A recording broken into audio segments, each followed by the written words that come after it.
smile.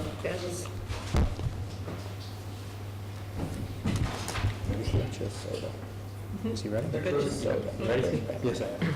Good evening and welcome to the Board of Selectmen meeting for February 5th, 2019. Please stand for the pledge of allegiance. I pledge allegiance to the flag of the United States of America and to the republic for which it stands, one nation, under God, indivisible, with liberty and justice for all.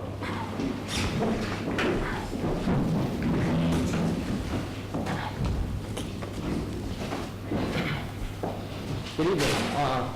At 6 o'clock p.m. this evening, we opened an executive session to talk under Mass General Law, Chapter 30, Section 21, to conduct strategic session contract negotiations with non-union personnel. We also went in session under Mass General Law, Chapter 214, 1B, Clause 26C, to discuss financial assistance for residents in need. On tonight's agenda, we have some meeting minutes to approve. For discussion items, we have appointments to various boards. We have a road raise, funding for an EDC request, and then we're going to finish up our budget requests. Going on, so if somebody would like to make a motion for the minutes? Okay.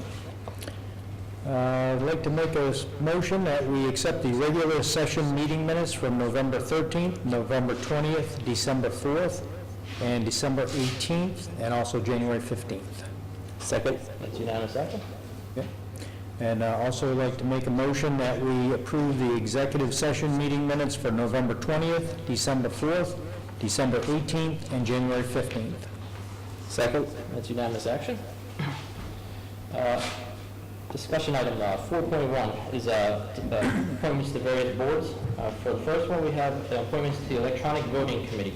At our last meeting, we appointed Michelle Antonelli and Steve Rackerton to the Electronic Voting Committee.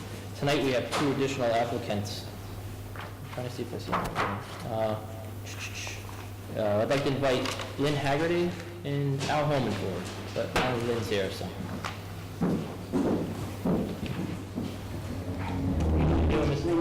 Good evening. Second Lane. Like we've done for every other board you applied for. Just a little something about yourself and Something about myself. why you want to be on the electronic voting. 35 years in living in the town of Upton. I want to be on the electronic voting committee to look and see if it would benefit us or not benefit us. I looked up some comps with the town clerk, and out of 33 meetings, we only have an average of 168 people. I'm hoping maybe we can get some more participation, and if it will benefit us. And that's why I want to be on the committee. Any questions from either of you gentlemen? Sounds great. No. I make a motion that we appoint Lynn Haggerty to the Electronic Voting Committee. Second motion? Unanimous action. Thank you, Very gentlemen. good, thank you. You guys want to appoint Al too? Yes, I'm good with that. Yep. Okay. I'd like to make a motion that we appoint Alfred Holman to the Electronic Voting Committee. I second that. That's unanimous action. So that's four candidates we have. I did talk to the moderator. He's not worried about an even versus an odd number, and he'd rather be more of a, doesn't want to be a participant in every meeting, he'd rather be like an informational type person. Yeah, and I think one of the things we can do too is, we can certainly ask them for a recommendation, but I think the main thing is having clarity around what the pros and cons are, and if there are any risks, how we might mitigate those risks.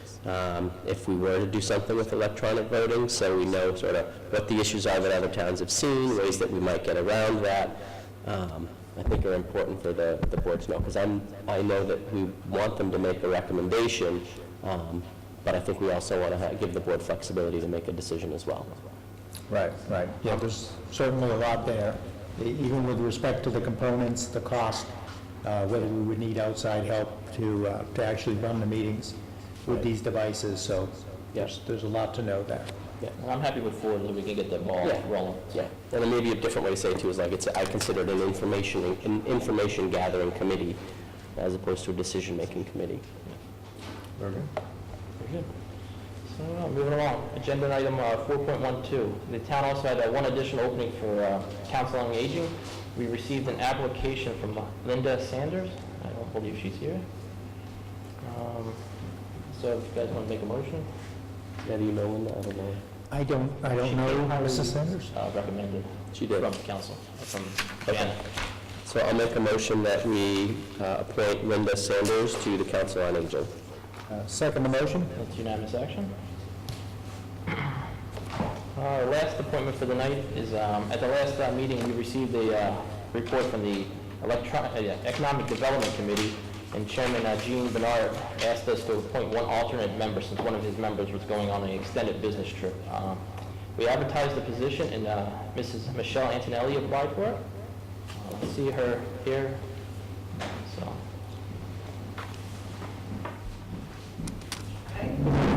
Good evening. Rally, South Street. Good evening. Hi. be So a I little... have a question. I'm interested in serving with the Economic Development Committee.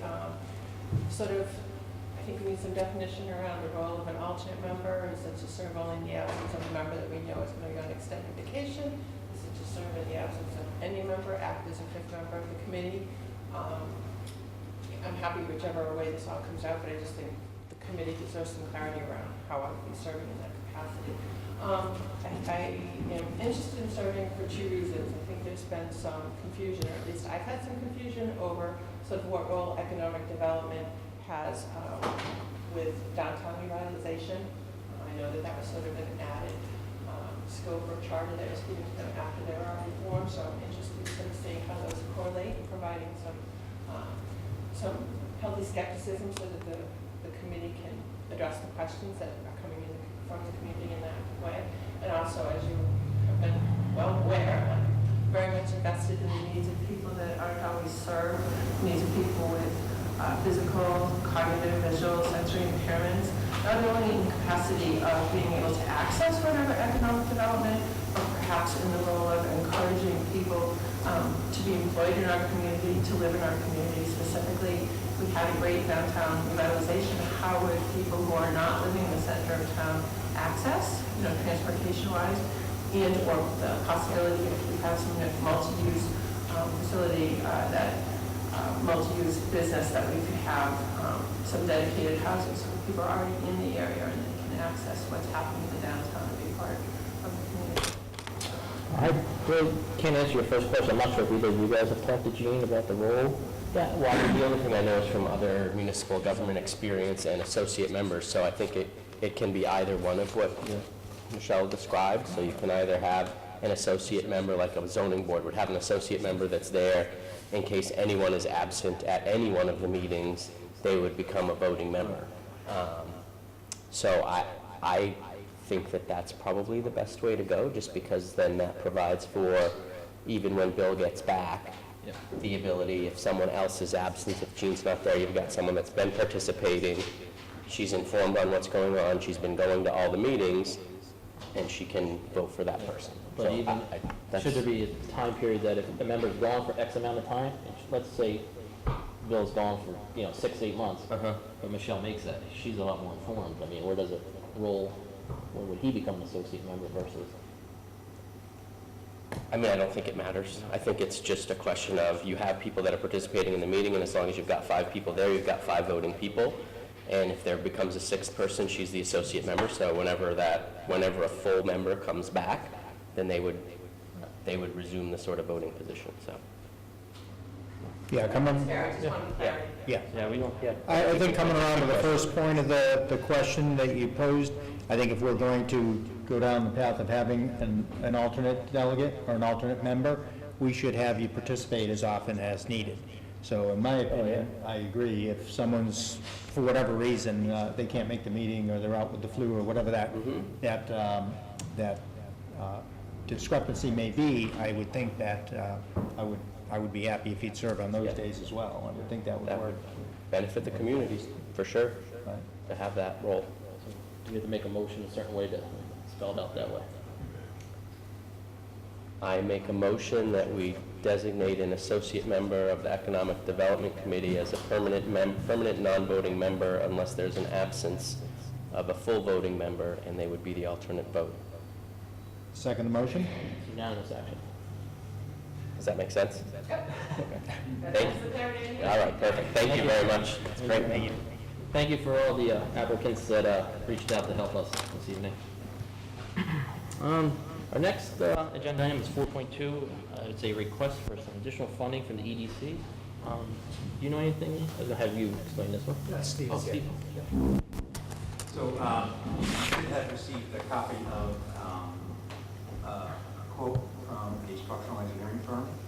So what the EDC is asking for is your support in making a request. We're going to request tomorrow, FinCom meeting, that they transfer, or they give us $10,000 from their reserve account to fund a structural engineering analysis of the church, along with testing for asbestos and lead. We need this because, as you saw last week, we had quite a large turnout of people who are very interested in the revitalization effort. One of the things that the Economic Development Committee is committed to doing is providing the working group, which is about 45 people, with facts so they can make informed decisions. And we clearly need facts about the condition of the church. And this is one of the facts that we need to collect. What is the structural integrity of the building? What is what hazardous materials are present in the building? How much might it cost to remediate them and make whatever structural improvements are necessary? That's clearly a very important fact. So that's what this is for. So tomorrow at the FinCom meeting, we're going to ask them if they would be willing to transfer, like I said, $10,000 from their reserve account to cover the cost of this. And we would hopefully like you guys to support that. I guess the first question that pops up for me anyways is we have a copy here of the engineering firm and their estimate. Their estimate here is $6,740.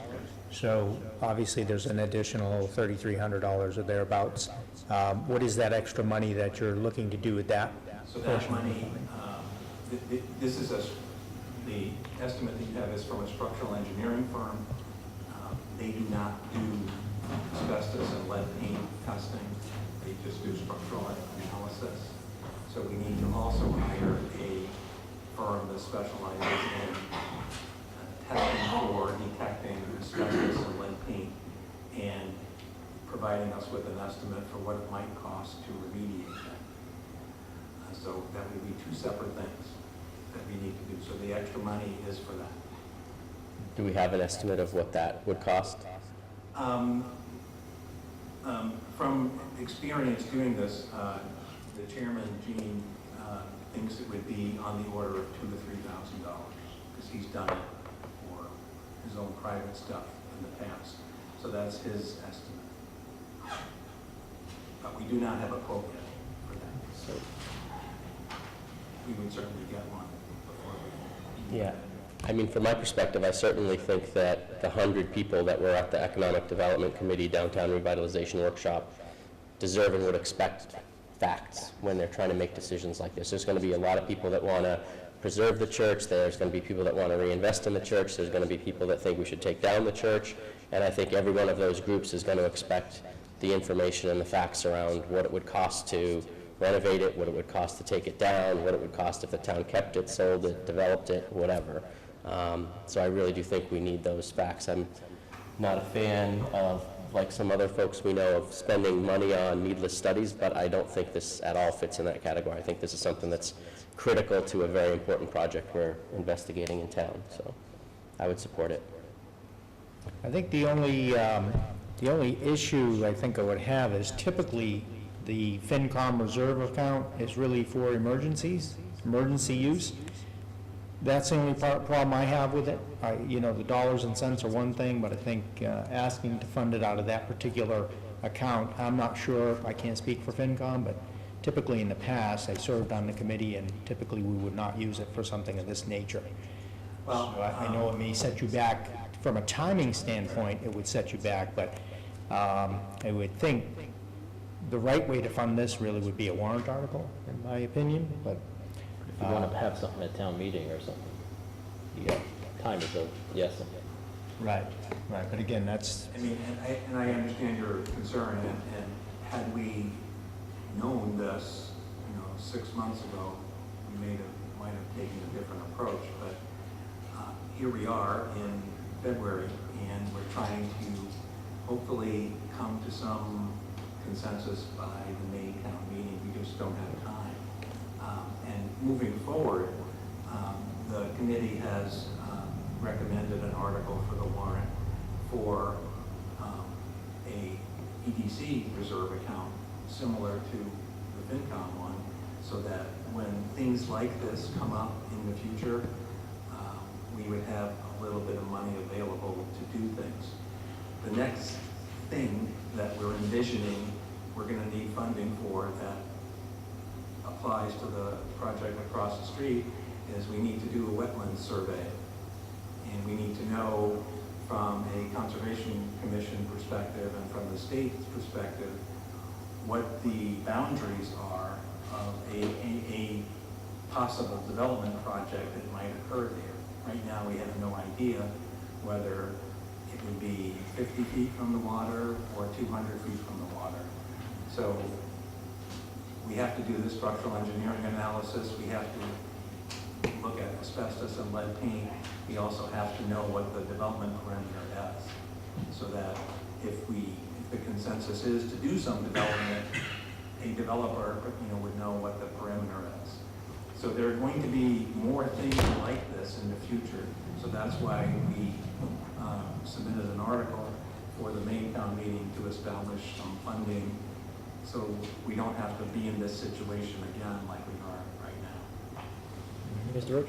In the past, wasn't there a study, done an evaluation study on the structure in years past?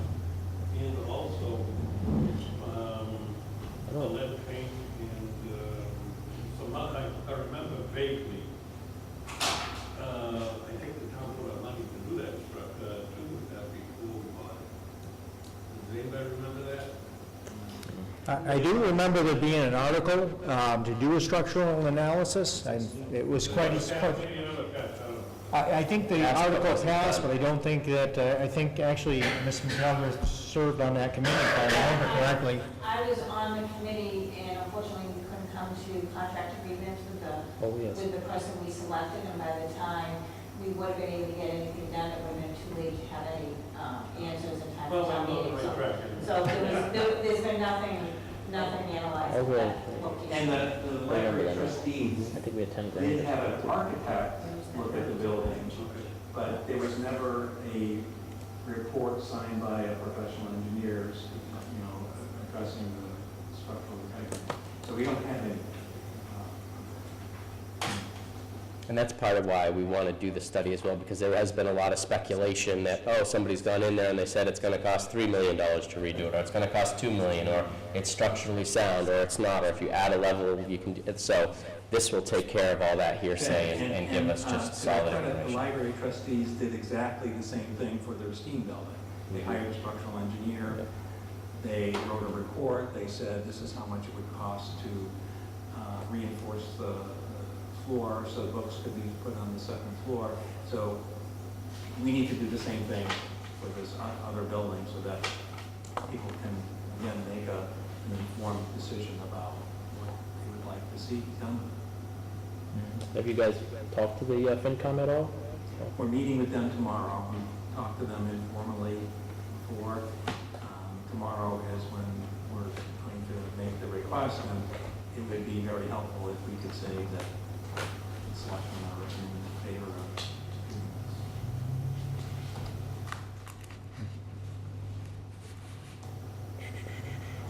Anything else? Well, I don't know, do you have any thoughts regarding the funding source? I don't really see any way else to fund it. Just, it's funny how this, 5,000, 10,000 just keeps, the prices just keep adding up for something that was supposed to be a flip. Yep. Right. In regard to the water, that's kind of an interesting, segue into that topic, because now it would be helpful to know how good the building is, how strong that building is, because if you're probably not gonna be able to keep that very short boundary to the waterway, without maintaining maybe multiple walls. I'm not sure what the zoning is. Building code and stuff. Yeah, what this building code might be I with think the respect to that. town as a conservation agent, that might be able to help you out with the wetlands. So we intend on talking to, I think his name is Scott Hine, and he can give us ballpark estimates on what a wetland survey might cost, and he can certainly recommend companies that we can get quotes from to do it. But, the first thing is get the structural engineering assessment, understand the issue with asbestos and lead paint, and then we can start the next thing, which would be this wetland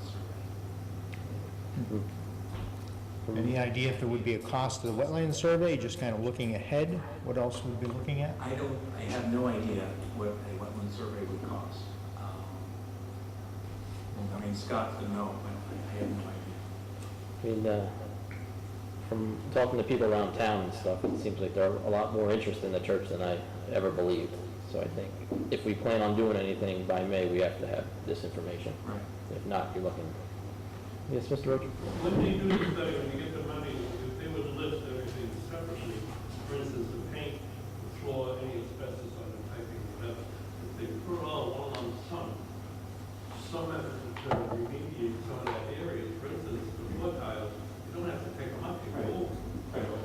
So, that's exactly right. So, but we need to know what other kind of asbestos might be in the building. Right. Floor tile is easy. Could be ceiling There tile. could be shingles, that may be easy. A lot of the piping that was in the building has been yanked out, so who knows what's there, we just don't know.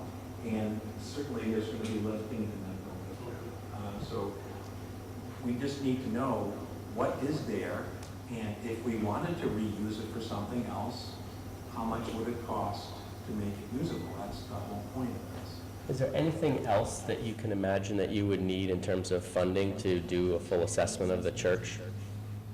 Structural engineering, and the other number we're going to need to get is how much would it cost to demolish the building? That was the decision of the working group. If the consensus of the working group is it's too expensive to keep it the way it is, and it's too close to the water to do anything else with it, if the consensus is we need to tear it down, we also need a demolition cost. Demolition costs usually do not include, and correct me if I'm wrong, remediation of asbestos. But that has to be done before you do it. So they have to, that stuff has to be done before the demolition company can come in and do their job. It has to be a licensed person. Yeah. So that's the other number we're going to need, and So those we're going to three need a number things. for the remediation and a number for the demolition. Yes, and if the town decides we want to pursue acquiring 6 Main Street, same exact thing is going to have to be done for that building, because it's, it's 50, 60 years old. We're going to need to know. So that would be the use of this $25,000 is to give you some flexibility to Exactly, so do if that kind the of town thing. decides we want to purchase that property, we need to know before we purchase it, it's gonna cost this much to demolish it, and this much to remediate asbestos and lead paint. So some of that funding that we're gonna ask for in an article. I would think an estimate to do a demolition, I mean, the remediation might cost a little bit of money to get an estimate for that, but an estimate to demolish it's gotta be, They may be free. so yeah, they can just kind of look at We're not it. even at that point, we gotta figure out what we're gonna. No, I understand. I'm just saying, any additional funding that we might need, I think it would be nominal. Yeah, so there's a demolition company local to Upton that could give us an estimate for little or no money. Yeah. So we're not too concerned about that, but we can't get that for asbestos and lead paint, and we certainly can't get that for structural integrity. Okay. I think we used a local company with the Patano's building, if I remember correctly, the old Nara Insurance Building. Yeah, I think perhaps we did, I don't remember. but- So, Okay. so you want to make a motion? Yeah, I'm fine. I'm not sure, yeah, I'm not sure, I guess it would be a motion of non-opposition, or a motion of... We support whatever FinCom does. Welcome to a young board. Just make a motion to support FinCom's decision? Go ahead. You wanna make it? I mean, I don't think, yeah, because it's not our money. What do you say? Do we need a motion to? So I don't think we need a motion to support this. Tell FinCom we're fine with it. Yeah. How's that for a motion? Okay, so as long as we can say tomorrow that you're in support Yeah. of Whatever they using decide. their reserve fund, that's all we need. All right, how's this? I make a motion that the Board of Selectmen supports FinCom making a decision about how to spend their reserve, and we would support them using that money to support the Economic Development Committee. How's that? Second. You, Unanimous. you will do unanimous? Okay. Not sure about that motion. I wasn't sure which way you were going. I better abstain on that one. It's a majority action. At the end of the day, of course, we do want to know the answer. We do need to know, seriously, how sound is the building? Very good, thank you. Moving on. The next item in our package is a road race application from Matt Kelleher of the Triad Valley Frontrunners. He's proposing for a 9.5-mile road race on Saturday, March 30th, from 10 a.m. to 1 p.m. Any questions, guys? None here. Did we get all the signatures? Yep. I know I talked to the fire chief about the amount of runners and the distance, and whether or not they needed an ambulance. So I'm not sure what he recommended. He did sign off this morning, he was going to. Chief did.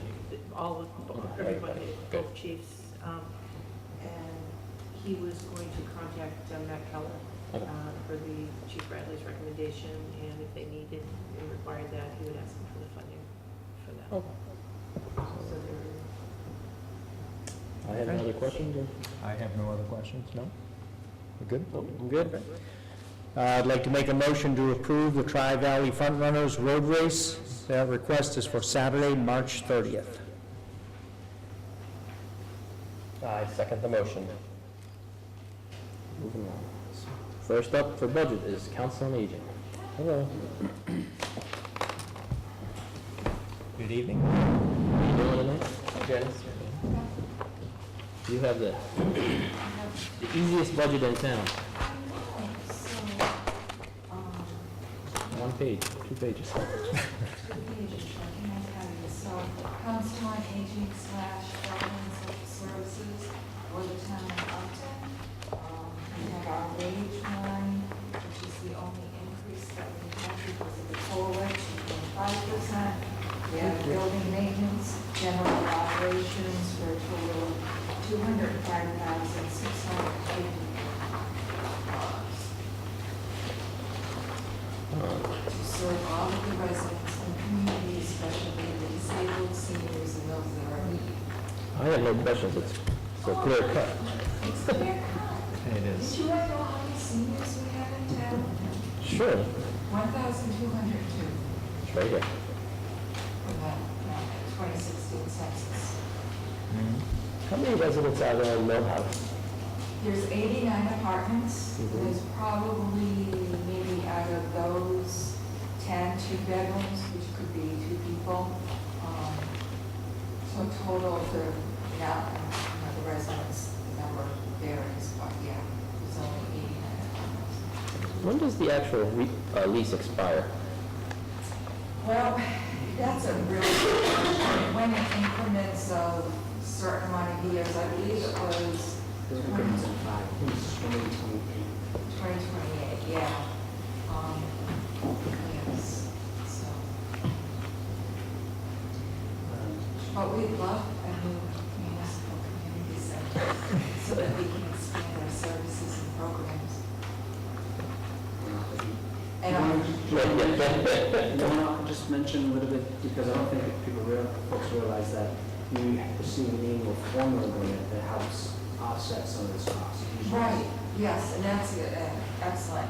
We get from the state of Massachusetts gives to all of the towns $12 per senior in town. So our total that we get is, for this year, $14,424. There's very strict guidelines what we can use that for.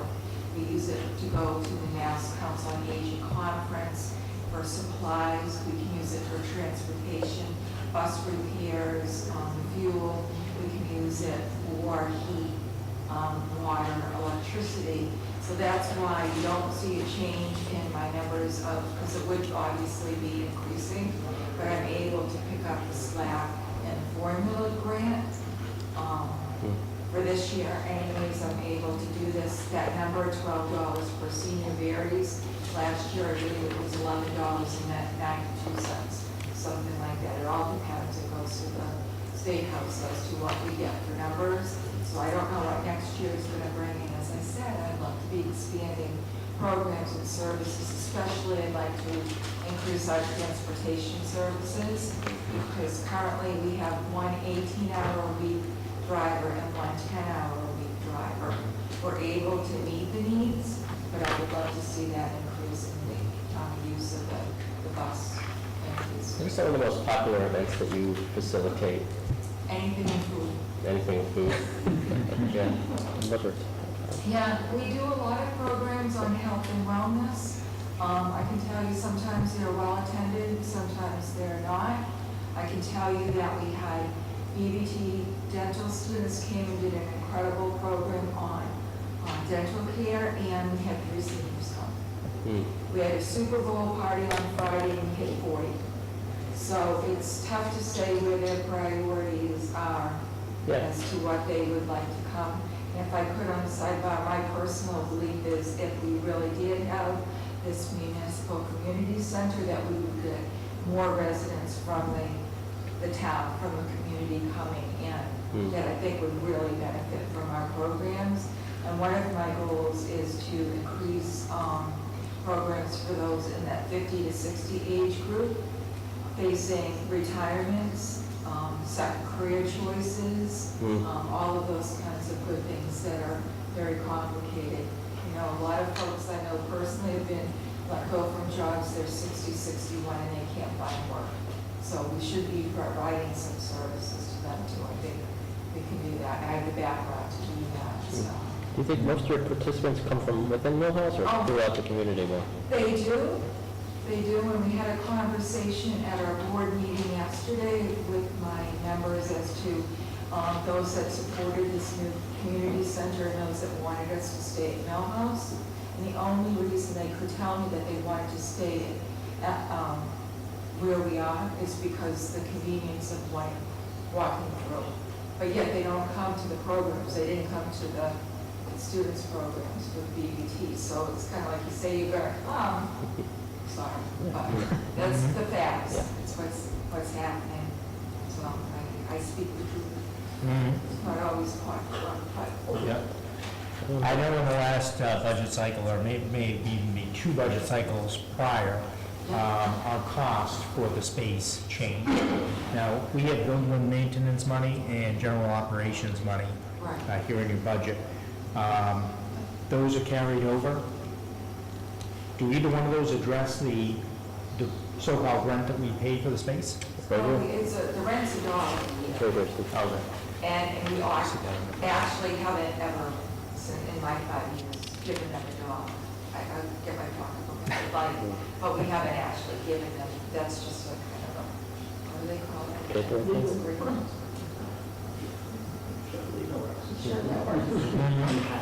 In-kind, yeah.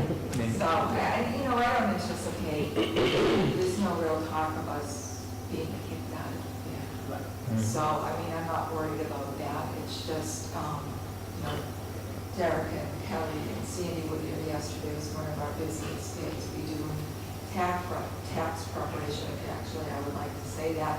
AARP has volunteers that come in and do the income taxes for folks. And then for anybody in town that more lower income and kind of gotten more complicated taxes. So they need anybody that's watching call the center, we can schedule you an appointment. But they have 3 tax preparers coming in, and they're from 9 to 1. And if you have anything else going on, it's crazy. Anyways. Anything else, Mr. Silas? No, thank you very much. Great. No, nothing else. Thank you. Thanks for everything you do. So, we've been making motions on these, haven't we, to approve it as submitted? Yes. I just want to point out one thing, that there is a typo in the budget. So when you look at the building maintenance budget as a whole, the bottom line is 48,420. There's a line item in there called no change in account, 24,210. That number's going to come out. So that number's going to drop by half. Okay, so that's a typo. That shouldn't be. So that's the reason why that line item is doubled. So that's why it says 48. It actually should be 24,210. Right, so that just, So to answer your question, the motion would be with those changes.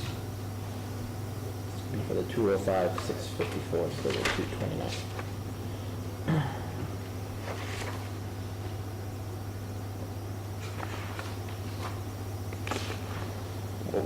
What was the general fund total? 205, 654? Okay. So I make the motion to approve the Council on Aging budget as submitted with the following changes. The total account for the building maintenance expenses should be 24,2010, and the total at the bottom for general fund should be 205,654. Second the motion? That's unanimous action. Next on the agenda is code enforcement. We have Mr. Roach and Mrs. Judd here this evening.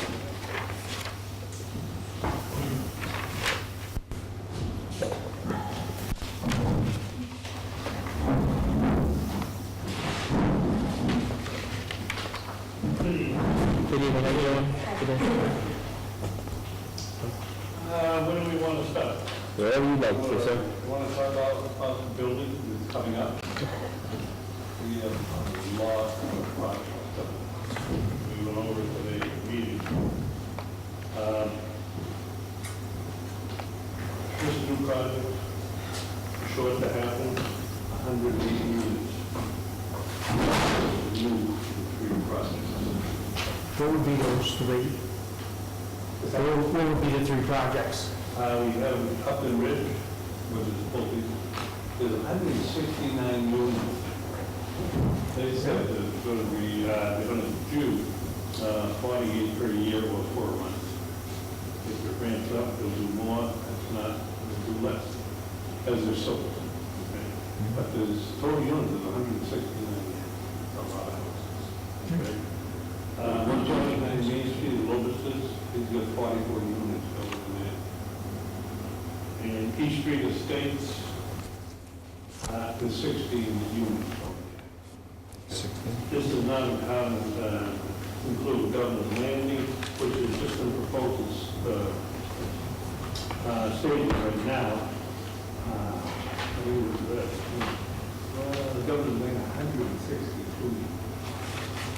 But we're on for some serious work. I figure we'll collect this year just the fees, the building permit fees, no other houses, no other sold, anything, about $285,000. Just in fees for these 3 projects. What's the most you've ever seen built in one year? The average was, I've done, in the years I've been building structure, the average was 50 houses a year, but sometimes you have 30, sometimes you have 60, you know, we bounce all around, but I haven't done a study on it in the past few years, you know. But usually comes out about 50 a year. This is going to knock it out of the park, of course. The project off of East Street, you said that's how many units? East Street is, that is going to be, East Street is 16 units, those are single-family houses with their own wells, their own septic system, whatever. That's the 16 East Street is Alfonso is going to be doing those, okay? Lotus is going to be doing on Main Street and up to Ridgeport. Governor's Landing, I don't know, that's quite a ways out. We're not even going to go in after this year, I would think. But that's just for 3 units. That's not including electrical, plumbing, water connections, Probably all the single-family homes that may come up in the course of the next year. It doesn't count those. This year, we reduced single families. New houses, new home, just a home with 33. 33. So, of course, you're gonna have added on to this, building houses. Any other inspections, like all the inspections we do, demolition, stores, stoves, finished basements, all the additions and all the remodels. How does the, Puts a pretty heavy load on it. how does the forecasted revenue that you're describing compare to what's in here? Because I think what's in here is 117, but that's probably based on a more traditional year. Right, so this is sort of your standard number versus that That would be a standard number. Like I said, this is, exceptional. we're looking at a lot of money. Yeah, good. We're not asking a lot on our budget. We kept that 2%, except for one portion of it, which is the local building inspector, the previous assistant building inspector. He's getting $16,769 a year. He's working approximately 20 hours a week. And if you look at how he came up to the salary of $21,065 for an annual salary, he took 2%. When the town manager had, we had another building inspector that was the commissioner. He retired, Steve took over for him, didn't have a license, got his license, and he never really got a raise. And how many years was it? 7 years. So we took 2% every year up to the state, and we think that's how we justify that. I don't think it's an outrageous justification. They kept them up to $21 an hour. And additionally, that position had been cut, when he was hired, the position was cut by over $3,000 because of the fact that he was not licensed. And so that was our rationale, and that's kind of how we came up with the figures to, had that salary remain the same, that would bring us to where we are now and looking to provide an increase. Okay, and that's the $17,359? Yes. Okay. Now, if we were to look at this year over year, so what was that number last year? I know you said you brought it forward, but I don't see last year's number to that. Is it spelled out somewhere close? Yeah, I just looked at what it was in 2011, and it was cut by that amount, so I don't think I have all the figures going back that far. So that's the 17,359 is what we're talking about increasing to 21,065? Yes. Okay, what's the number I'm looking for? 21,065. You see where I'm getting that, Steve? The 21,065? Well, I see the 17,359. Right. I think you're asking for last year's number, that Yes. question? Well- So the number that's in the budget says 17,359. That is last year's number of 16,935 times 2.5% I see. COLA. Okay, 16,925, okay.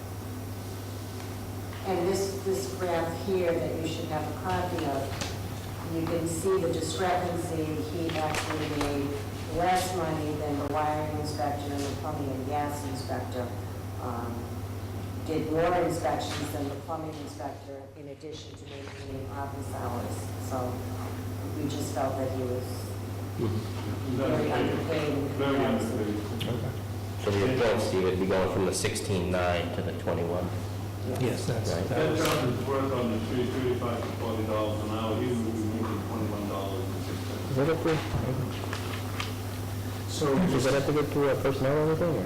no, because it stays within the wage classification. Okay. I had met with Pat and Diane, and we talked about this, and given the fact that our building inspector at the time wasn't certified, didn't have the requisite experience, at the time, 2011, it probably made sense to lower that salary based upon lack of qualifications and experience. And so I think what we're trying to do is we're trying to maintain internal equity, given the fact that Steve's been with us since 2011, so about 7 years now. He's received 7 years' experience and has those certifications that are required. And so I do think this is an appropriate salary for this type of position. It's still less than a lot of the other local building inspectors as well, too. So this is really one position, as you can imagine, especially with everything that Pat just I mentioned. mean, when do you decide to go to a part-time versus a full-time position? Is there a magic number? For the last 43 years, it's been part-time. I'm trying to save the town money and I have a lot of money. Because we're going to have a super and gross, that doesn't mean, we have to go full-time on something like this, okay? I think it can be handled part-time with a plumbing and assistant plumbing inspector, that's why I have 2 for each. Electrical, safety, and building, okay? We have to do it time. Okay? I don't care if it's 50 hours a week, we'll get it. And that's the way I've always run it. They have been successful. As far as I'm concerned, By all means, if you can, if you go with 2 part-time personnel, better than certainly, look at all, the issues we have with regard to OPEB, so it certainly is saving us on that front, for sure. save a lot of money in that. The number of getting benefits. Yeah. Remember that? Oh, yeah. And I fight with Derek over mileage. Big deal, they give mileage, you can't run a 4-wheel drive vehicle for that amount of money you get, so actually probably lose money every year when we do inspections. For mileage wise, let's put it that way, okay? You can't run a 4-wheel drive vehicle, you can't take a car onto a job site that's a month up to the axle. You know what I mean? So I think what Pat's trying to say is that we reimburse all our town employees the IRS rate, and has a study that he thinks that 4-wheel drive vehicles should receive a higher rate, like 73 cents a mile, somewhere in that ballpark. it's not a lot of money, you know what I mean, compared to maintenance, yourself, the vehicle business, it's crazy. Right. Yeah. We used to get a Prius vehicle. You can make money. We built a vehicle, we don't Get a Prius and some higher boots. I'm kind of adjusting to the people who work. Park in the street and walk in, right? Walk to the job site. Last year we made money for the town. We made $27,000 last year, above and beyond what cost that house. You didn't know the inspections, the wire inspection, the plumbing inspection, per inspection they get paid. You get a stipend salary, but it's $6,900. For sure of that, they get paid for inspections on top. But we should make a lot of money with this and make it to a, for the family. You would think Upton Ridge would take X number of years to actually build out and sell out, but still keep it. But if the economy's up, 3 years. Right. the economy's up, people will turn them over quick. 169 units sounds like a lot, but boy, when you want to go, Yeah. And Depends on the economy. and every one of them is sewer and water too, so that's a lot, connection fees. Right, that's true. Yeah, it's going to be a lot of money for them. You know, and I thought For a that, rainy day.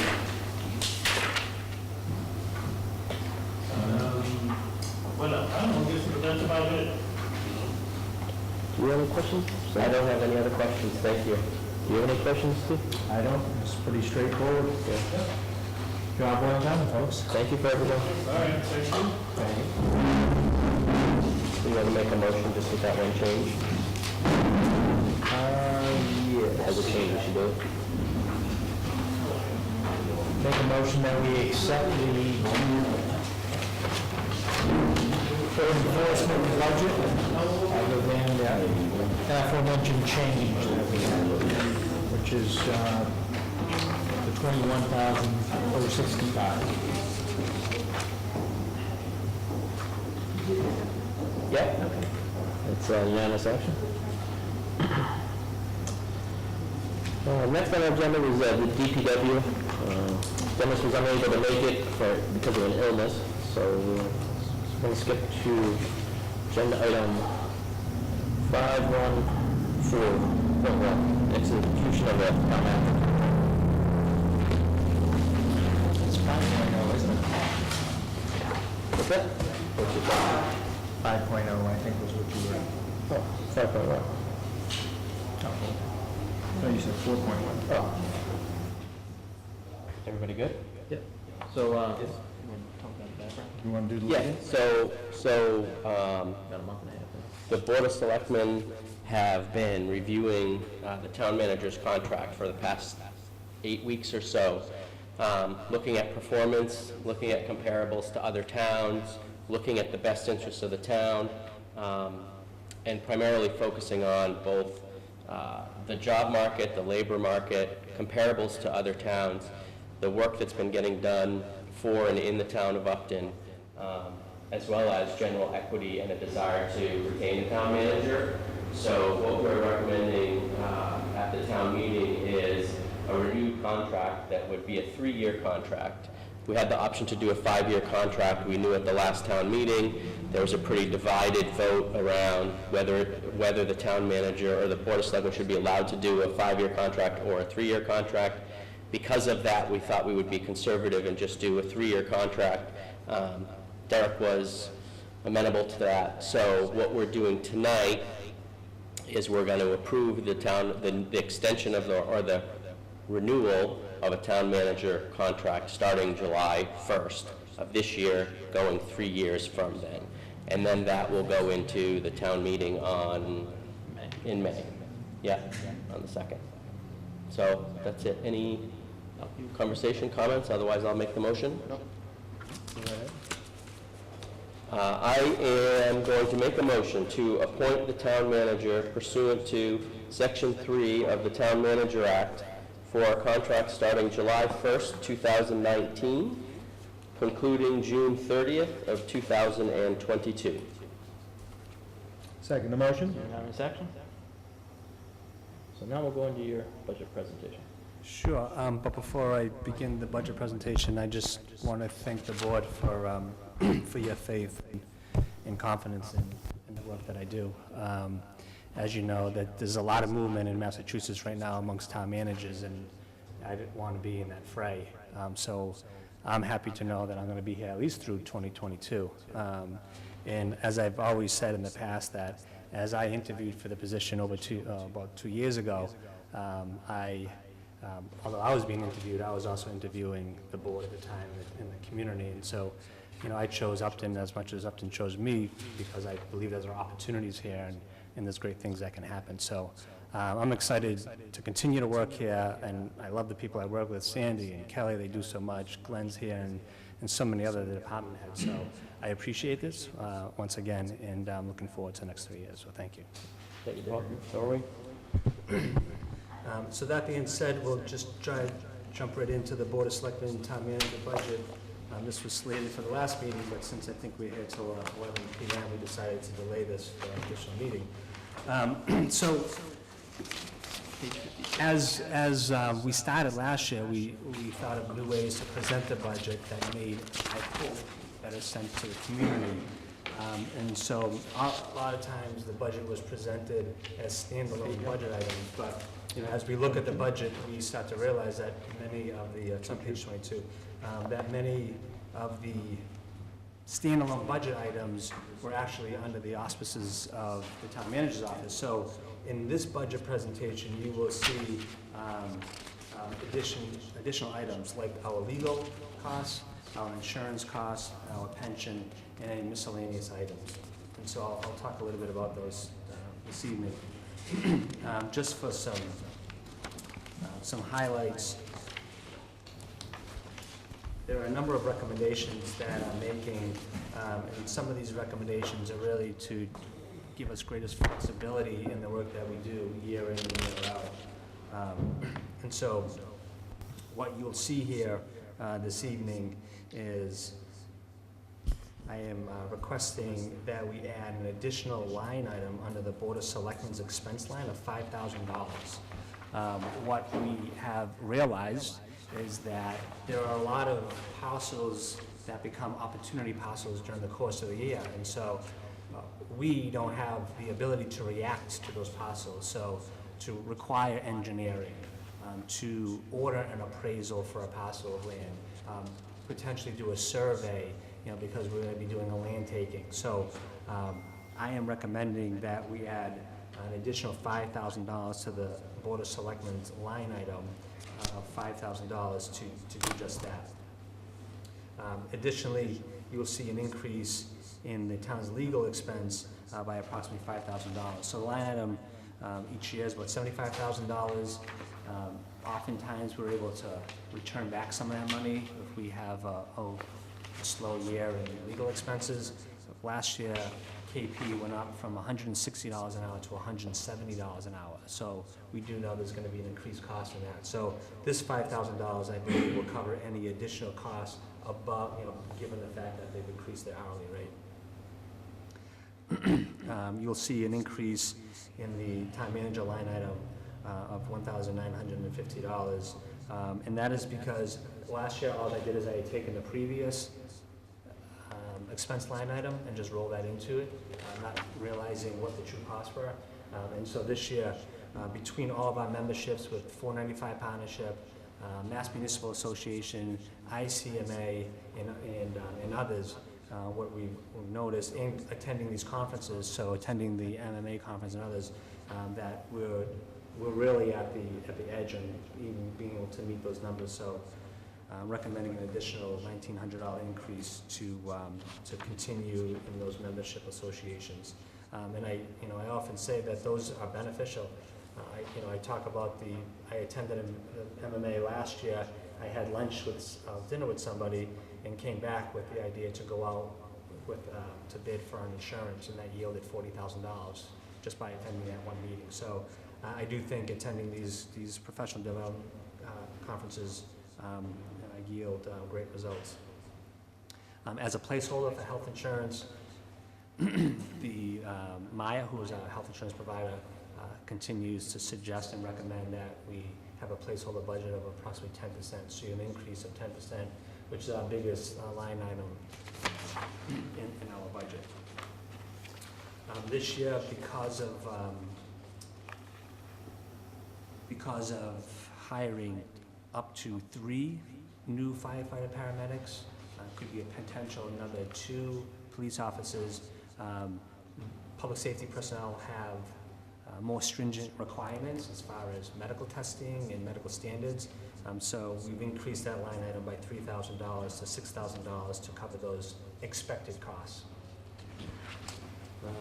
And then lastly, we talk a lot about fixed costs that we have no control over, and our pension liability has grown by over 11% this year, from $513,000 to $571,000. So those are the budget highlights. Everything else has really been budget neutral for the most part, but those are the areas that I thought would be most pressing given the fact that we're seeing needs out there in the community. And then one last item I didn't bring up under our wages, so certainly we'll make the adjustments to any wages based upon the new contract. But under the Selectmen wages account on page 25, there's a new line item in there for $5,000, and that is to cover all the overtime costs for the department, in particular the work that Sandy does. So we all know that Sandy wears multiple hats, and she's not an exempt employee. And so attending personnel board meetings, staying late to do interviews costs the town money. So we've been trying to figure out other ways to limit that by not having Sandy come in on Fridays or other days when she hits her 40-hour max, but there's just way too much work ahead of us and behind us in order to continue that pathway. So $5,000 line item will help cover the costs of all those additional hours that are spent. And to date, we've already spent over $3,500 in overtime just to cover that work. So that's a new item you see in the wages. Very new there.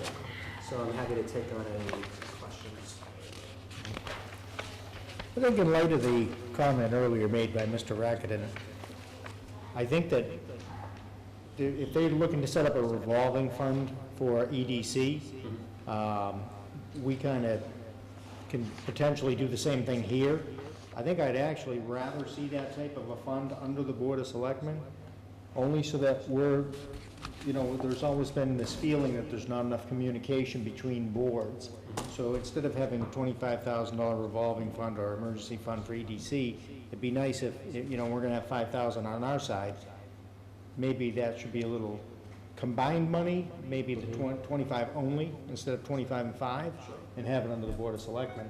That way, if they have something that they want to make a move on, or here's the situation, if we look forward a year or two, and those type of tests needed to be done, we may not know, or we may not find out for a week or two or a month. So I think it's helpful, for them to come before us, we have an idea, and, we're in the know, so to say. Well, it also gives us flexibility to use the funds for something other than Economic Development Committee. Exactly. Right, if something comes up from the Library Trustees Board or another committee or the DPW committee and they say, hey, we need $2,000 to go do this or $1,000 to go do that, it gives us the discretion of using those funds for something other than the economic development, so. Right. Or to give us some flexibility, any Yeah. sort of emergency repair or emergency purchase, it would give us that ability to do that, where we don't have anything in our budget So right you now. recommend actually raising this? Well, I think we should, in my opinion, I would not want to see EDC have, a revolving fund or an emergency fund. I would say eliminate that, but I think that our fund should be larger. Did they We can support them, or as Brett had mentioned. Did they submit an article They submitted a warrant article. for 25,000? It's Article 32, and I'll just read it to you. The EDC is requesting funding for activities such as engaging consultants for revitalization, performing structural engineering assessments, hazardous materials testing, wetland surveys. In addition, the committee would like to create marketing materials to be used to help attract businesses, so on and so forth. So they requested $25,000 in an article for a similar purpose. Right. So I think my thinking is, I guess, the question would be is, do you think that 25,000 is too high? I would say it is, but that's me. And if so, again, I'd like to see that money moved into our budget so that we would have control over it. As you said, not only for EDC purposes, for any other purposes that may come up. So how would FinCom would have their reserve fund, and we would have ours. Is there a way to I was going to say, title it? how would we, if we wanted to do what Steve is describing, what would be the procedural steps we would need to take to do that between that warrant article? It's been approved, or prior to this. Whatever is the easiest way to accomplish what Steve just described. Well, through the budget process, you could make a motion to change that number to whatever you desire. Yeah. For the purposes in which you desire. Yeah. And if it's going to be used for EDC efforts or initiatives, then I think the process beyond that is that the EDC would come before the board and say that, hey, we need to order a survey, we need to survey this land, we need to order an appraisal, and we're seeking $7,000.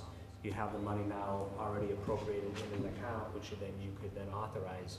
In that case, what we would do as far as the administrative function, we would work with the EDC to order the appraisal, and then we would receive the invoice and we would just pay it out of this account. So we wouldn't technically transfer the money to the EDC, we would administrate the money on their behalf. So if that warrant goes as is, we can still request that the process for requesting those funds is to come to the Board of Selectmen to get approval. Is that what you're saying, or did I miss it? No, I think what would happen in that instance is, we would vote as a board Yeah. to not put that particular article on the warrant. Got it. We would basically, we as a Pull that board, out. we would scratch their article Yep. request, Yep. Put it in the, but we would put it in under our line item, our expense, Got it. if that makes sense. Yeah. Yeah, that's what you would do. Right. So you're just moving money from the warrant over into Yeah. the budget. And we could use, and if, when people asked about that, we could use that, just that same justification for why we're requesting that funding. Yep. Right. Yeah, I mean, it's the only downside really to doing it that way, is Yeah. it's gonna show up, the Board of Selectmen and Town Manager budget is gonna, be increased by a sizable margin. Yeah, but we So can, I mean, we'll we'll have to some explain. discussion, I'm sure people will ask questions, so we'll be glad to, hopefully the folks in attendance kind of understand what we're trying to do. So, again. Are you gonna field some of those questions, Steve? We need your help. It depends how far from the decimal point it is, right? so well, which exact line item would that be? On what page? The new one for It's $5,000? under expenses, selectmen expense, it's entitled appraisals, engineering, and survey. Okay, it's on page 25. Page 25, yeah. What do you? what So would you wanna take that 5 and make it 25, Steve? I mean, do you gentlemen think that that is a reasonable number? In Yeah. light of the fact that FinCom still has their emergency fund of, I believe it's 20,000, right? 25. 25, right? Okay. Yeah, I think, I agree with you. So then, yeah, I would propose that we move that number to 25,000. Okay? And then we'll pull that warrant article, the EDC warrant. Yes. Yeah, because the last thing we want to do is double up. Right, so we'll probably start reviewing articles the first week of March. Okay. And so at that meeting, when we go through the Yeah, articles, we'll we just swipe it. Is it worth giving them any money at all though? So they again? don't have to bother us all the time? Is it worth giving them like 5,000 or something? Or? What they do, part of their request is for marketing materials. Right, that's, So I don't know at what depth you want to I don't really, working with the EDC. like, do you want to do this at 20, then we'd change their warrant article to 5,000, so you don't have to, every time they want to, put up a poster or something, do you really want them here? Oh, because they did ask, you said they're asking for marketing materials? Yes. As part of that, oh. I mean, I would still like to see it come before our board, and it wouldn't so much that they would have to appear before the board, but the request could be made through Derek, and I think he could, he could obviously run that by us in the course of our regular meetings. Ms. Antonelli? Hi, I'm Sally Antonelli. Just for clarification, I did attend the EDC committee meeting when they were discussing what they were looking for of the marketing materials. And they were looking for providing some sort of brochure to attract other businesses, as well as some sort of video, all about Upton and why you want to bring your business to Upton, your small business to Upton. So it's not posters, it's more robust, just to give you an idea of what's in there. Got it, that's cool. And to add to that, Thank you. they were looking at other towns and what other towns have for their economic development, and the budget that they were looking at is similar to what other towns have on budget, economic development committees have for budgets. So it wasn't just for appraisals and stuff like that, it was for more options. And then also another note, that article was gonna be for FY19, so they were thinking that they would need to use some of those monies before July 1. Good point. So possibly, if this is the direction the board's headed in, they could determine a number to go in the operating budget, but to Kelly's point, maybe if you just reduce the article number to allow them to start working on some, they do have some work they need to accomplish in May and June that they want to start working on as soon as they could. And an article would allow that. The operating budget would not allow it until July 1st. Oh, then in the following fiscal year, we could raise this to that number. the So 25. so heading for FY20, you could, whatever the number, say it's $20,000 Yeah. in the operating budget and provide $5,000 in the article. To Kelly's point, that'll get them through that May, June, transition period, and then July 1st, they can always come to the board right, to see. right. They'll be able to use whatever extra they have of the 5,000 left over, as well as come to us if they need more. Yeah, I'm good that with makes either sense. 5 or 10,000 there, and The difference 20 or- here. Yeah. So whatever What do you guys- think, Steve? 20 here and 5 there, oh, Yeah, I would say that would be ideal. We might want to actually check with the EDC, and we'll have time before we look at the warrant articles, just to make sure that the 5 is enough to get them through. It should be, but I would You just just- caution that we might want to check with them. And they're gonna. well, hopefully they're going to get the 10, and we gave them 5 last meeting, so hopefully between the 15 and the 20, they should be good. And just remember that the EDC is gonna come before the board to talk about their article. So at that time. Right, we can discuss you it. can say, well, is it 7? Is the number really 7? Okay, how about we reduce it to 7? Because we've already earmarked money in the operating budget for this purpose. Yep. But so my point is, you'll be able to engage in a dialogue at some point in early March. Well, maybe then at that point, we won't approve this budget just yet until we're really sure of how we want the numbers to play out. Again, my thinking was I really think it would be nice for that information to be coming through this board. Because they don't want to get into a situation where they have a $25,000, let's just say hypothetically, there's a warrant article and they have basically an expense account of $25,000. Yep. And 2, 3, 4, 5 years go by, Yep. $75,000 gone or $100,000, whatever the number is. And people don't see a perceived value. They don't see that anything was Yep. accomplished. They may see, well, we investigated all these things and we basically tried like hell, but we Yep. didn't really get anything done. So that's the only thing that I would prefer to see. Yep. Those requests come through this board, would be my thinking. That sounds good. So I we agree. can, if that's good with everyone, we can hold off on approving this budget. I mean, Manager, Board of Selectmen budget until we know how those numbers will play out, or do you want to? Let's just put 20 in there. yeah, I think I think if we just put the 20 in and assume we're going to do the 20 and the 5, and then if we're in a pinch, we can always change it still. It doesn't, there's no reason we can't come back and change it, right, Derek? Right. Even if we approve this, we can unapprove it. Yeah. Yeah. You know what the number is, you can always change it then. And I'll modify, well, Yeah.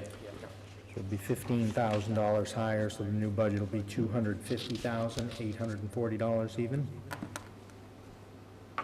Correct, we're picking up Yep. 15,000? Yep, because the 5 will go to 20. Okay.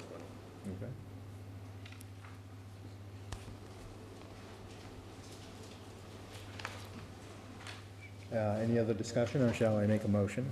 I have no other discussion. you're gonna make a motion for the bottom line, overall budget? Yeah, I was gonna change that. We haven't We don't have made any contractual changes to it.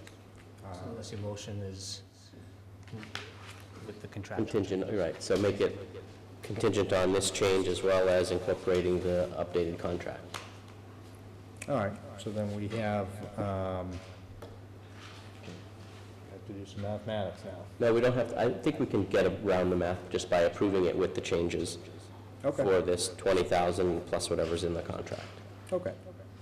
So make a motion that we approve the Board of Selectmen Town Manager's contract for $250,840, plus the additional monies in the new Town Manager's contract. Yep. Is that good? Second? It's unanimous action. So, do you have a town manager report tonight, Derek, or? I didn't prepare only because I thought we would have been here until 11 PM, but, I certainly can bring up a few things that came up this morning at staff meeting. Just give me a second. So one thing I just want to talk a little bit about, and we're still pursuing more information. I had a meeting with potential marijuana cultivator on Friday. They are working with the Davidson Family Trust on leasing out that land. The challenge, so you may, I don't know if you know this, but if you don't, I'm going to tell you. Back in 2017, the Davidson farm was a recipient of a special permit and variance from the ZBA to offer medicinal marijuana cultivation on that site. And so Tom Davidson and others have been working with potential companies. And so there's a company who's interested in coming to town. I met with them on Friday. They're trying to work out a lease agreement. Their challenge or their barrier is that they have a state license for adult use marijuana cultivation, not medicinal marijuana cultivation. So that lies the question, can the property host a adult use cultivation center under the existing permit? And if not, what does the property owner have to do in order to get that amended to an adult use? Or does the new bylaw that was passed at town meeting take precedent and supersede any potential changes to this site? And so I'm working with council to answer those questions right now. That's why it costs us $170 an hour. Right, right. So that's new information. Do you have any feedback yet from the? No, again, I just met with them on Friday. I sent a request to council on Monday explaining the situation. I'll hear back from them. So I'll hopefully learn more in the next couple of weeks. Now, would they, Interesting. let's say the town votes a certain way, will that previous zoning ruling affect the town's vote? Would they be able to weasel their way in? So I would, not being an attorney, I would believe that the current permit that was granted by the ZBA to the Davidson Family Trust, we would have to uphold that permit. That permit does expire this year. It's only lasts for 2 years, so I think we'd have to uphold that permit. So if a business wanted to come in right now to cultivate medicinal marijuana, I don't think the town meeting action in November would be able to supersede that permit. However, given the fact that this business cannot do medicinal, can only do adult use, that's the question. Mm-hmm.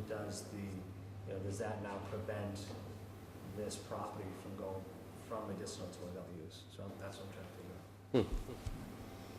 out. Interesting. See how that Gotta love new laws. I never even heard of this special permit until tonight. Right. Yeah, it's news to me. I knew that there was something out there. I had always heard whispers. I had never seen the permit until a few weeks ago when this question came up. I thought somebody would Interesting. have brought it to our attention when we were discussing all this. Not from you, like the zoning board of appeals or. But I would think where the state of Massachusetts is so well-defined on the different uses and the different Right. types, Right. obviously of licensing that they are authorizing, it would seem to me that you would not be able to very easily change from one to the other, That would, I would think. yeah. That would be my assumption as well, but the attorneys would have to tell us that, right? It doesn't seem like that they say, hey, if you called it medical marijuana use now, that includes, no matter what the rules were, what you had set up or what exceptions you made, now that also includes all adult use as well. I don't know, it seems like a stretch. It was cultivation. You were granted a permit to, in the agricultural zone for cultivation purposes. Doesn't matter if you're cultivating medicinal versus adult use. I think that's going to be how they decipher that. Interesting. At least if you cultivate it, you can't sell it though, so, on that property. So it'd have to be sold in another town. Right, yeah. It'd just be a growing facility. So just I want to talk a little bit about some personnel issues, because I think it's important. Right now, the DPW is down 3 FTEs. That's 20% of the staff. So if you think of an organization, if the Patriots are down 20% of their football team, obviously they probably struggle to win the Super Bowl. So I think it's important to note that there's a lot of work we need to do with the DPW. We're trying to think of ways that we can support them both administratively and some of their support. But last year Chief Bradley he was down a couple of police officers all at once, and it was really challenging time for them to get through that. The difference here is that it was in the middle of our winter season, and Dennis Westgate relies heavily on his staff to get out there and push snow. So I know of the one individual, what are retirements, injuries? we have 2 other individuals out on medical leave. IOD or personal? No, personal. Yeah. So I just want to bring that to folks' attention, because when an organization's down 20% of their staff, it has severe limitation on the work that they could do. And what departments are they in? So one is the administrative, 2 is in water wastewater. 2 in water, One wastewater. is an administrator. Yeah. As far as other personnel issues in town, Sandy's going to the police department tomorrow. They're going to be doing police interviews. They have 5 candidates, I think, remaining for the police interviews. No, that would be the fire. We have 6 candidates we're bringing back for second interviews for fire. And there's about 8 or 10. For police. I know we lost one today, that's why I Yeah. was kind of unsure of the number. Yeah, we lost a couple. They've already accepted positions with other departments. So the chief, Chief Bradley is looking to hire at least 1 police officer this winter, early spring. Chief DeFranzo, still, again, tough market out there, trying to find qualified firefighter paramedics. He's on the hunt to at least hire 2 qualified paramedics. And if we have to, maybe think about sending these individuals to the fire academy. So again, a lot of work on the personnel, which is why, I had mentioned the human resources function of what we do. We're always feel like we're in that mode, either hiring, getting people on board and such. Seems like there's an ongoing challenge to staffing municipalities along a lot of fronts, right? Between fire, EMS, police, DPW, town managers. We know Sturbridge was having a challenge, right? They ended up hiring somebody from Alaska, sight unseen, other than on Skype, because they couldn't find anybody in the state that was qualified. So Yeah, I would that's say tough. almost every municipality across the state is really challenged at finding really good help. And I think a lot of it has to do with the economy. Yeah. That, folks are out there in the private sector doing well for themselves. But to your point, trying to find already academy-trained police officers has been really challenging. Paramedic firefighters, an individual that holds that dual status is nowadays is almost non-existent. And then, even what Pat talked about, trying not to lose his only building inspector, because he knows there's not a line at the door for folks with those credentials to be building inspectors. So, there's over a half a dozen or more town managers, towns looking for town managers right now in Massachusetts, so. So how, for the DPW, what will we do? Are we going to post a rec to try to find a full-time assistant? Is the part-time assistant interested in going full-time? Would that work? Does it make sense? Like, how are we going to support Dennis? Yeah, it's going to be challenging early on because these people are still on the books, and so we're still paying for them. So the barrier there is that we don't have any extra funds to support those operations, and so this is the problem that they're really going to have to go without during this time. Now, if somebody was on an IOD or if an individual was on a workers' comp, we would use our insurance to offset those costs, and we could then draw from the operating budget to backfill those positions. I think long-term, and if Dennis was here today, he would talk about the need for additional administrative support. I mean, he's basically running 3 different operations. He's got 2 enterprise accounts in his highway and parks department, and so this is the only department that we have in town that really could use 2 administrators, given the 2 different functions that that department offers. So he will need additional support, not only temporary, but certainly permanently and long-term. And as in some departments, there is temporary work that is available, temporary employees, so to say. Is there any chance of doing that with regard to the highway department? I mean, is there? Yeah, that's a good point. So the DPW does have temporary, they do have money for temporary staff. Typically, it's our seasonal staff, so we try to bring folks on early on in May to get ahead of the mowing season. And then in the winter, we hire additional contractors to come in and drive some of our trucks. We'd have to look at that to see if we have any additional dollars to maybe bring somebody on full-time, at least for a short period of time. Yeah, And there- Like a temporary. Yeah, for IOD, insurance pays some of the overtime coverage? Is that what you said? If an individual is on, right, One guy out on workman's comp. right. Could we try to figure out a temporary way maybe to, that's what Steve was saying, fill that position temporarily? Yeah, we could look to see, we'd have to look at those numbers because we're covering 3/5 of that salary. So there's 2/5 that's out there. So we could look at that. 2/5 of an hour, or a week, whatever that would be. Right. Right, so we'll have to see if there's other ways. We'll have to look at the salary expense line item and crunch the numbers to see if we can find some temporary help there. And just as a testament to the town and the town hall and the community and how it's being run, I was at the staff meeting that Derek holds with the administrators and the leaders and the department directors this morning, that Dennis raised this issue where he was going to be short on administrative staff. And they were all being very creative and supportive of each other. So there was another administrator from another department that said, hey, temporarily, you can forward me the phones there.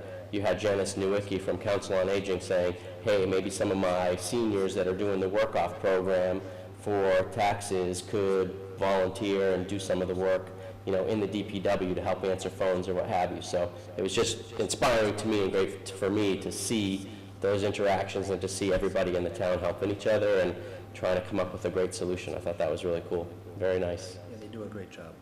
And you do end up with situations where senior work-off or the veterans work-off, people are looking for hours. They're Yeah. looking for something to do.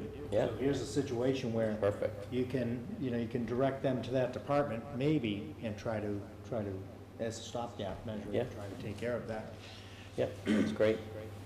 And I know some of the local universities now are starting to come up with programs, I know with respect to law enforcement, where students would graduate academy trained. Right. So I think this will be, kind of a short-term problem with regard to police. Right. I know fire is pretty guarded with their, academy and firefighter 1 and firefighter 2. Even like to go back off what Steve was saying, even if we got like an intern here from a college that needs so many hours a week for credits, they could do some of the data entry or filling of programs or something. Right. Yeah, even timekeeping. Yeah. You think of timekeeping with DPW. Actually talked to a Harvard grad on Friday who asked if we have any internship opportunities. I gave him my card, and I said, yeah, we're always looking for free help, absolutely. Yeah. That's right, not all internships pay. That's So you're right. They paid. Free help. So last thing I'll just report, Kelly and Chief Bradley and Dennis and I, we went out to bid for the police station roof for a designer service. And so we reviewed those, I think it was 7 different firms, and we met with them, we interviewed them, and so we have selected Gale and Associates to do that work. Right now, we're in the middle of negotiating a cost to that. So this was, the selection component to this was just focused on their qualifications, their experience, and their ability to do the job that we need them to do. And so we all believe that Gale and Associates was the most appropriate to do this work. They had done some work at BVT, so we got some good references. And so right now, we're working on negotiating a contract. Once that's negotiated, they're gonna get on that roof right away, start their test cuts, start designing that roof. The hope is that we go out to bid in sometime in early April, so that we can start the repair in May prior to schools being let out. Because that'll give us a more advantageous price. They do say, once the summer hits, all the school roofs are being repaired, and it's going to be really challenging to get a good price at that point, because everybody's going to have work. So we're trying to get this done early. If we can't get it done that early, we've already agreed that we'll wait until the fall, until after the school work is done, and then when the prices drop, go then. Yeah. A couple meetings ago, we approved money for the air conditioner. Right. Did that get fixed, or the heater? So we went out to bid on that as well. We appropriated off the top of my head like $56,000 for that, the lowest bid, and right now we haven't awarded them a contract. We're doing some background checks on them. It was approximately $39,000. So what we're going to do is after meeting with the designers, what we realized, it's best for the designer to work alongside of the contractor who's going to do the HVAC installation, because there's a couple details and complexities in installing those that we need to have the roof designer involved in. So once we select the designer, have a contract in place, we'll then make the award for HVAC and get those two organizations working together. Thank you. That's it. Great, One thanks. other thing as a follow-up, about 2 or 3 meetings ago, Mr. Richard Desjardins had asked us about a situation regarding some property, I believe he had a piece of property that he actually gifted to the town for a school bus turnaround. That was the background story. Yeah, that's his Folks warrant. may remember it was at the annual town meeting, or it was, might have been at the special, I can't remember, but it was a few It's in years the ago. Brooks, it's at the end of Brook Street, right? That's the town manager warrant article. Right, so what I failed to bring up today is, and you'll see it on the warrant when we review it, is after Mr. DeJarno brought that up, I had done the research and spoke to the engineer that was quote-unquote responsible for this work, and he had said there was never a survey conducted for this property in order to do this work. So I've asked him the total cost, and so I've submitted a warrant article so that we can go ahead and get the appropriation to procure the engineering of that and then record the deed. So we have to do all that before we can accept the land. Okay. Very good. Anything else, sir? Not here? Thanks, Eric. Anything else? Any public comment?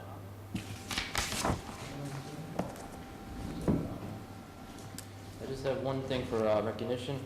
On the behalf of the Board of Selectmen, I'd like to recognize Captain Brian Kemp on his retirement from the Upton Fire Department.